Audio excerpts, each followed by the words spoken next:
Good morning, everyone. So Sienna and I are going to talk about effective job descriptions, and I'm just going to begin by doing a little overview for sort of the purpose of the whole job description process. And then Sienna is going to follow up with some legal considerations around the issue of job descriptions. I think now that we're returning to work, there are lots of questions I'm getting on the hotline about vaccinations. There are some relevant things that we want to cover in terms of job description. So with that, next slide. So basically, we're going to start with, what is a job description? And at its heart, it's really a form of job documentation. And it really is intended to summarize the most important features of the job, including duties and responsibilities, the general nature of the work and the scope of the work, defining what, where, why, and how jobs are done. Also will list skills and knowledge, experience levels required to do the job. And in most organizations, it really is the basis of any job posting that you do. So it really is something that's particularly important for all organizations. So when we talk about job descriptions, we want to make sure that they provide a clear understanding of things like what actually is to be accomplished. What is the job that we're talking about? Also, some context around why the job is done, where it fits into the organization's strategy, where it fits into other departments within the organization. It should also define how much authority an incumbent will have in the position. So what is, in addition to their responsibility, how much authority will they have to do the work that needs to get done? It should lay out some parameters in terms of how you measure the success of the position. And also we'll talk about with whom that person will need to be able to work. And that also ties into sort of the authority question as well. So next slide. So why use them? Well, it's important for a couple of reasons. One, they do provide critical support for DOL classification. So if we're looking at how we define jobs as exempt or non-exempt, we look to the job description to provide guidance there. And any of you who have contacted the hotline asking to have a position reviewed by either Amy or Sienna, the first thing we ask for is a job description, because that will be the basis of that decision. It also provides a foundation for an employee's understanding of what their responsibilities and accountabilities are. And I think when we look at performance issues, often there's a lot of confusion about what I'm supposed to be doing and what exactly I'm accountable for. And a well-written current job description really can alleviate some of that confusion, because it does make it clear to the employee what they're going to be doing. And I think from a recruiting standpoint, it's also critical that candidates have a clear understanding of what the job is. It also provides clear communications around essential functions, and Sienna will touch on this later when we talk about ADA, but the essential functions piece is really important, particularly when we look at accommodation issues. So understanding what really are those key pieces of the job. I touched on this. It's useful in addressing performance issues, because if there's a gap between what the identified responsibilities and accountabilities are and actual performance, it really should start with what's in the job description. And again, it's about being objective. It's not talking about the incumbent who's in the job. It's talking about what the job is and the type of candidate that you're looking for in terms of skills, experience, and knowledge. And so again, it's not about one person, it's about a position. Okay. Jane, may I chime in for a moment? Absolutely, anytime. So I think it's listening to you talk about the sort of usefulness of job descriptions. It's really hitting me that there is such importance around that measure of performance and that objectivity that these job descriptions provide from a number of angles, right? So yes, for literally managing employee performance, because this job descriptions means that the organization has sat down and given thought to, what do we need from this role? What does our organization need from this position? So then as an organization, when you're getting feedback from your managers, right, you can be even more confident that it's sort of not subjective. It's not, hey, I just don't like this person, or all of those other sort of challenges and barriers that can pop up, like unconscious bias or things like that, that can sway us from really clearly seeing what's happening really objectively. That's better for the organization too, right? So it creates an element of clarity for the employee, because they then know clearly what they should be striving to do. And for managers, because then they clearly know what that employee in that role is responsible for and can hold them to it.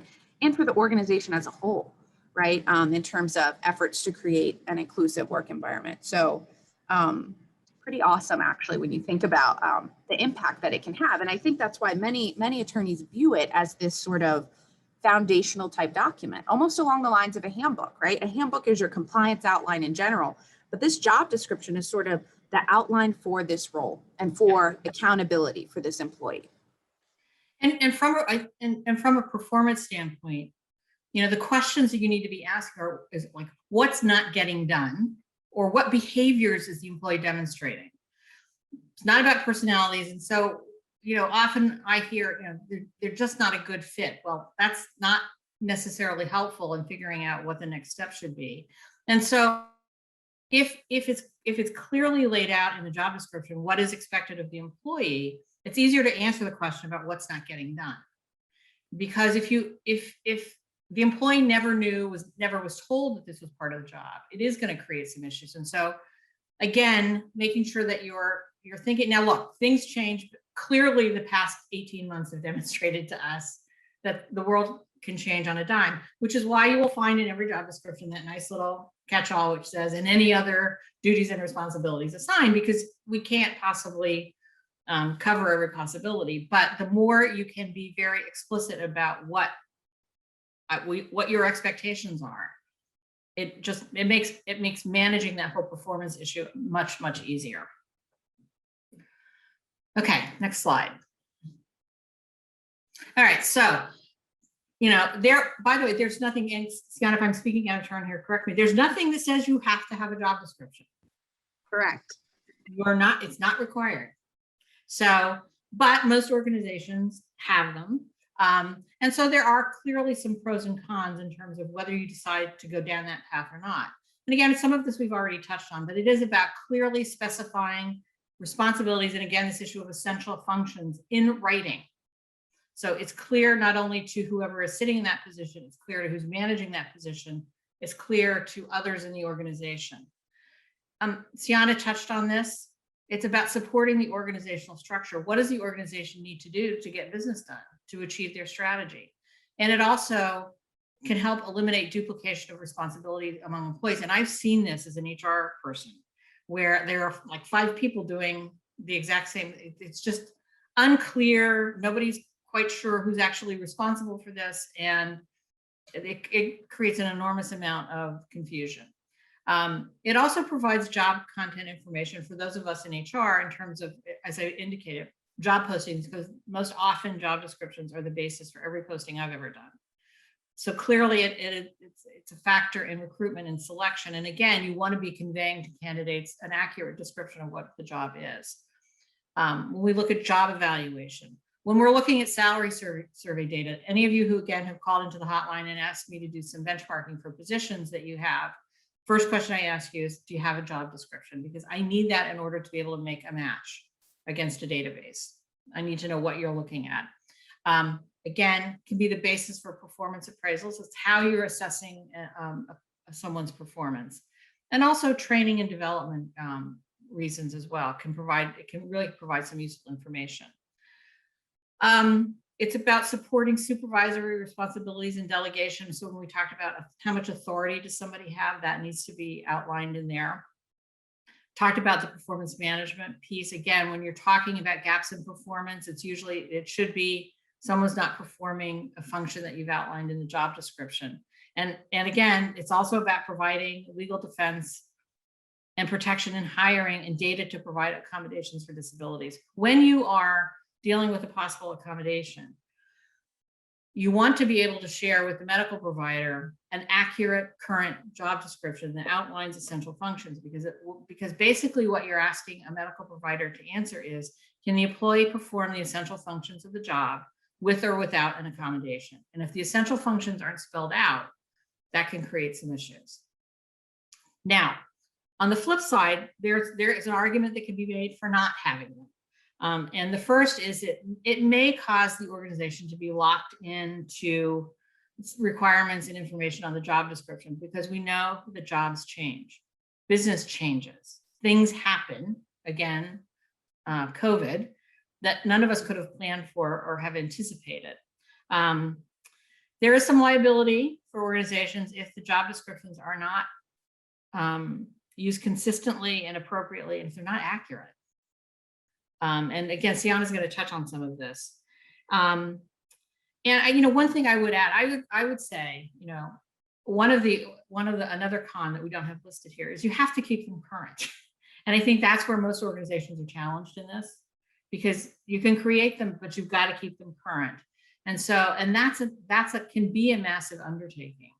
Now, an easy way to start that process is every time you have an open position is haul out the job description and take a look at it and say, does this still make sense?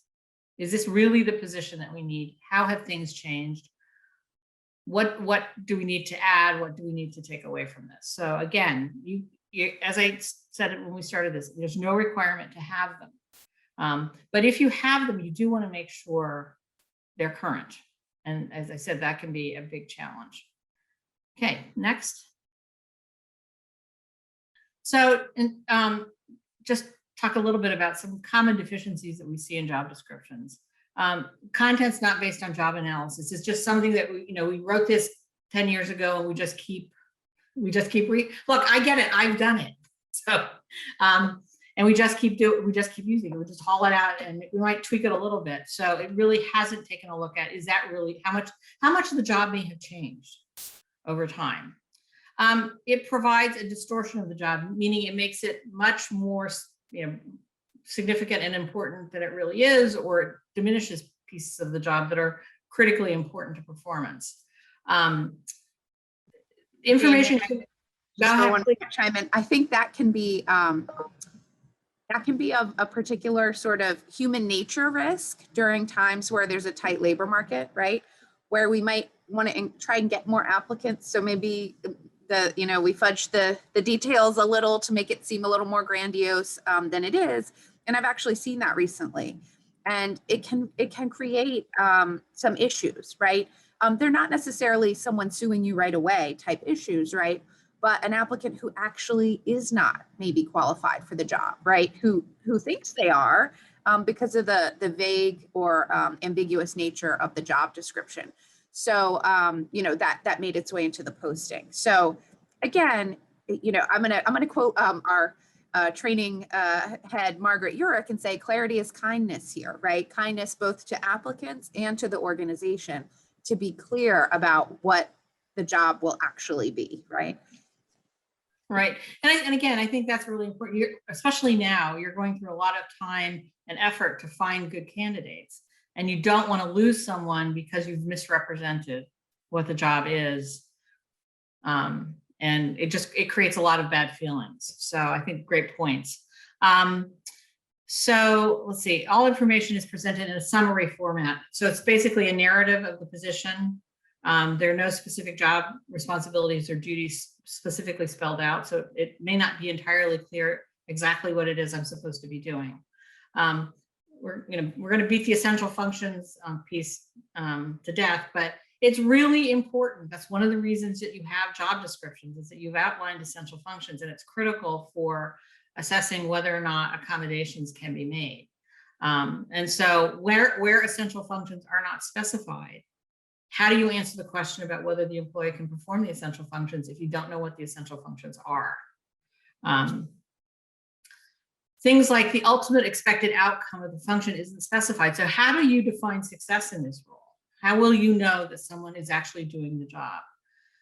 We touched on this earlier. So information is incomplete. It's too superficial. It's very generic. And it, again, may not give an accurate picture of what you're expecting. I love this one because we're all guilty of this. We write in technical jargon rather than understandable terminology. Look, I come out of the last, 15 or 20 years of my career, I came out of the insurance industry. There's nobody that does jargon better than insurance. And, when you're inside, it, you understand what your people are talking about. But if you're not, and particularly if you're looking to perhaps attract people from outside your industry, you've really got to speak in terminology that people can understand who may not understand the jargon that is particular to your industry. Again, we've touched on this. Core requirements and job specifications are inflated. And here, I think the big issue is you're looking for more experience than the job probably really needs. I used to get, when I was recruiting underwriters, people with MBAs, and I'm saying, and people making an argument because they have an MBA, for example, when we're looking at candidates, they should be paid more. I said, yeah, but I don't need an MBA to do this job. So I'm thrilled that you have one. It's great for you. It's great for your career and your own professional development, but it's not relevant to the position that we currently have open. So I think, again, being realistic about what you are looking for, because when you set the bar too high. Yep. And I love that you're sharing that specific example, Jane, because I've seen that as well, where, and again, recently, where because the individual who was previously in that position had a particular degree, then when a company goes to fill it, they're thinking, I need to look for someone with that particular degree. But once you actually focus on the essential functions and the responsibilities of the job, it's clear that degree is not necessary. So again, that's part of that intentionality and just giving some thought to the job description itself. Exactly. And I think it also means, you should also be looking at the breadth of candidates. So when you're talking about requirements, education is a piece of it, but also experience. Everybody has a college degree, and typically at least my preference has always been, it's a degree or equivalent experience. Mm-hmm. Because that's valid. I don't think we want to sort of underplay that. Yep.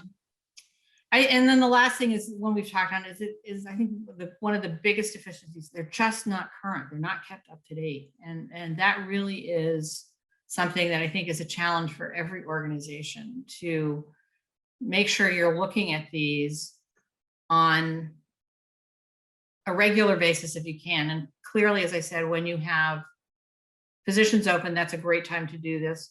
Performance, if you're doing annual performance appraisals, that's also a really good time to take a look at the job description, right? And really talk about, based on what's happened over the past year and what you've done, do we need to make any adjustments based on reality, based on what's actually happening? I love that, Jane. Exactly. And sort of, do you have any new responsibilities? Or if you're speaking to the management level, do your direct reports have any additional responsibilities? Or is your team responsible for another result this year that isn't reflected currently? So that you can then take that and say, okay, who is responsible for that? What functions are they performing that supports it, and update those job descriptions? Okay. And with that, Sienna, I'm going to turn it over to you. All right. Thank you, Jane, and feel free to chime in. Now, Jane, 2 questions had come in, and I sort of shared my thoughts with the person who asked, but I'm wondering if you have any thoughts too. Someone said, we like to have job descriptions signed off by the incumbent and the manager to assure everyone's on the same page. I think that's a great practice.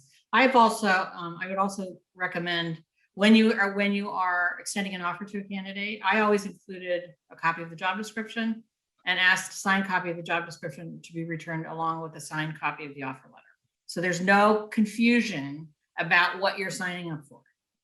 Oh, I like that. I like that a lot. Also, because again, while hopefully the job description was used to create the job post, right? Hopefully your managers were very clear to employees what their responsibilities were, but this is just makes it abundantly clear. Yeah. And again, that clarity is kindness. If there's something there that's problematic, the candidate has a chance to say, wait a second, I didn't know it was, it involved this. Let's talk about that. And then another question was, we also add physical requirements, which has been used for workers' comp claims. Do you agree? And I was saying, yes, I think whenever it's an Yep. actual requirement of the job, the Yep. physical demands of the position. Yeah, because in those instances where it is an essential function of the position, if somebody's been out on a workers' comp claim or they've been out on FMLA, there may be restrictions in place when they return. And typically we've seen them around, it's around weight and it's about around bending and lifting. So if that's part of the job, it should be spelled out in the job description. Awesome. Thank you, Jane. Yep. All right, so now we're going to talk about a bit of the legislation out there, really the laws and the legal requirements affecting job descriptions. And Jane has already mentioned a number of things that sort of reflect the legal impacts on job descriptions, right? But the huge sort of, it's not even an elephant in the room, I guess, because we're all acknowledging it, but is the ADA, the Americans with Disabilities Act. And the reason job descriptions become so important to issues around the ADA is because the Americans with Disabilities Act says every employer with 15 or more employees, and in Pennsylvania, that's reduced down to if you have 4 or more employees. And in New Jersey, it's reduced down to, I believe it's 2 or more employees. So, oh, Jane, 1. Oh, it's 1. I see go ahead. Yes. Okay. It's 1 in New Jersey. So again, so if you have 1 or more employees in New Jersey or 4 and more in Pennsylvania, these ADA requirements apply. And they say that a company, an employer must provide a reasonable accommodation to someone, to an employee or candidate who can perform the essential functions of the job with or without an accommodation. They're qualified to perform the essential functions of the job with or without an accommodation. So what the essential functions are can become very relevant, right? I think, can you navigate the ADA without a job description? You can. However, you're navigating much more confidently with a job description, right? Because without a job description, it can appear as if you're just coming up with reasons not to hire someone who has a disability or not to provide an accommodation for someone with a disability. And so then any sort of little negative things along the way can kind of put your actions in that light, right? You have much sounder footing to have an actual job description that outlines the essential functions of the job, and then analyze a request for an accommodation or go through an interactive dialogue with that as your ground, right? Being grounded in those essential functions of the job. So, that this chart kind of reviews some of that. A job description can be used as evidence of essential functions. It should include all the essential functions, which again is why Jane's recommending as best practice that at least yearly, and I think yearly is a good sort of period of time, looking at those job descriptions, dialoguing with the employee and the supervisor or manager to see, do we need to update this to keep it up to date? It's got to be updated to reflect those changes. This mentions also changes in technology, right? As Jane mentioned, sometimes the world just changes around us, and then we need to update our job descriptions to reflect that. For example, in this time period of COVID, right? I think our very own, MEA's very own Holly DePalma did a great segment on sort of performance reviews. And I think it's relevant here during the time of COVID, losing some relevance, right? Because resiliency is really the key sort of function that came out of all this, right? Give some thought to things like that. Give some thought to how has COVID impacted how employees are doing their jobs, right? And what goals as an organization we need to accomplish, right? What is the purpose and the result of these jobs that our employees are doing? And reflecting that in your job descriptions, right? Making sure they're up to date. Also, the impact of COVID on job descriptions, where the work is being done has changed, right? And expectations and requirements around where someone will do their work may have changed in your organization. Maybe not. Maybe you need everyone, right there, and you've been open. We have members who've been open through COVID who were performing essential functions. Thank you from all of us. And maybe theirs are accurate. Maybe they didn't mention it though, right? Because maybe it was a given at the outset of COVID that everyone would show up to work, right? At the work site, at the physical workspace. So you just want to take a look at the descriptions with those kind of changes in mind as well, right? Societal, technology, the physical workspace, the logistics of work, keeping that in mind as well. And if it is an essential function to show up in person, make sure you include that, right? Because Otherwise, you might immediately find yourself in an interactive dialogue these days, right? With a candidate you've just hired who all of a sudden says, hey, I actually need to be able to do this job remotely for the first 3 months or whatever it may be, because of blank, right? They may have a situation, an ADA situation going on. Perhaps that's fine. But if it's a position where you really need the person to be at work at the physical location, let's say greeting customers, right? Well, that's not going to work. So you would ideally have that reflected in your job description at the start. So you could then say, wow, this is rough, but that's an essential function of the job that you're not going to be able to perform. So we're going to have to look for someone else, right? It's great to have something to fall back on. If you want a little more information on how to define essential functions, there's some here on this chart. There's also some great information available at askjan.org. And Jane, I think they just missed one letter. They could have put, I'm just kidding, it could have been Ask Jane, but I think you've probably seen that site too, right? And it's can be pretty helpful. Yeah, actually, so anybody that who is contacting the hotline around the issue of accommodation, when I send out, I have a standard response I send out about the interactive process, which includes a link to the Ask Jan. Because I think if you're thinking about possible accommodations, that's a good place to start in terms of whether or not it might be, you can determine if it might be reasonable. Yeah, and I'm typing that in. I think I just shared it with Ben, our producer extraordinaire, who's behind the scenes right now. So I think he'll be able to share that with everyone. And next slide, Ben, if you could. Right, great. So ADA considerations, things to think about when you're drafting the job descriptions. A lot of these concerns surround the physical requirements of a job.